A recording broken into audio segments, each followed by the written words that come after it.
కేంద్ర రాష్ట్ర ప్రభుత్వాలు రైతన్నలకు సంక్షేమ పథకాలు వర్తింపచేసేందుకు ఫార్మర్ రిజిస్ట్రీ విధానం అమల్లోకి తీసుకొచ్చింది.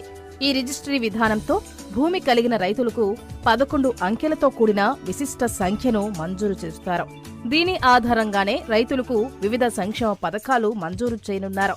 ఇందులో పీఎం కిసాన్ కింద అందించే నిధులు, అన్నదాత సుఖీభవ, పంటల బీమా, పంట నష్టపరిహారం పొందే అవకాశం ఉంది. తమ పంట పొలంకు సంబంధించి పట్టాదారు పుస్తకం లేదా పాస్ పుస్తకం, ఆధార్ తదితర ధృవీకరణ పత్రాలు సమర్పించాలి. వీటితో పాటు ఆధార్తో అనుసంధానమైన ఫోన్ను వారి వెంట తీసుకొని ఆయా రైతు సేవా కేంద్రాలకు వెళ్లి గ్రామ వ్యవసాయ సహాయకుల చేత రిజిస్ట్రీ చేయించుకోవాలి. వారి ఫోన్కు వచ్చే ఓటీపీ ఆధారంగా వారి నమోదు జరగనుంది. అనంతరం వీరికి విశిష్ట సంఖ్య మంజూరు చేస్తారు. ఇక నెంబర్ ఆధారంగా రైతులు పథకాలు, రాయితీలు పొందేందుకు అవకాశం ఉందని ఏడీఏ రాజ్ కుమార్ వివరిస్తున్నారు.